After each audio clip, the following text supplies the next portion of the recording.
What really happens when a high school athlete reaches out to a college coach to get recruited? In this video, I'll break down why you're getting the responses you are, or why you're not hearing back at all. Then I'll show you exactly how to turn that around to get the responses that you're actually looking for.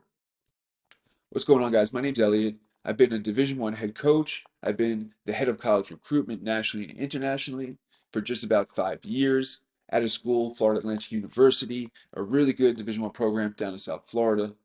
As a player, I was an All-American center back.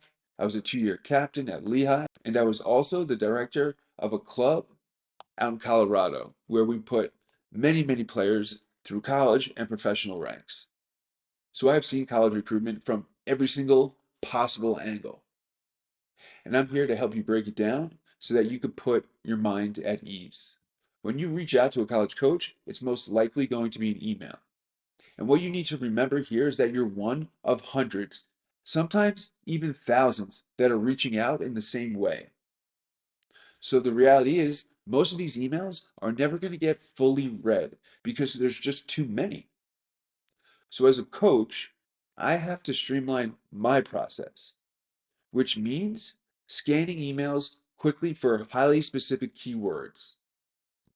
I'm going to be looking for the league that you're competing in, the division, the club that you play for, and your position.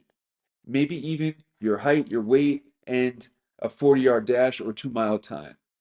But that's it. And if you don't meet my program's minimum requirements, if you're not playing MLS Next or ECNL, I'm just going to move on to that next email.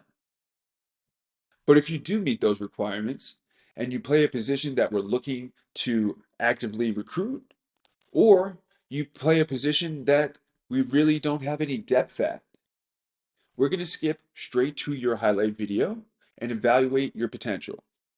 What's important to understand is that most coaches will really only need a minute to a minute and a half to decide if you're going to have what it takes to compete at their level or if it's worth seeing you live in action. So take a step back and really think about that. Within 90 seconds, you need to convince a coach that you are a player to be looked at, to be taken seriously, and that they should spend time and allocate money to see you play live. Let's say all of that goes really well. At that point, I'm going to go back to your email, to your profile, and make sure that your academics check out. There's no point in me recruiting someone who is not going to do well at our school because it's just going to cause a ton of problems for the student athlete and for our program.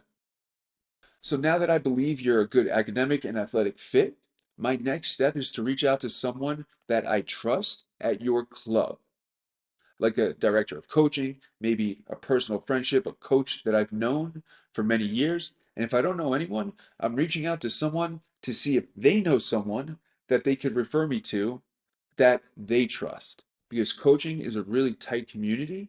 And this is why a lot of these recruitment agencies do not do well. Because college coaches do not respond because they don't trust them.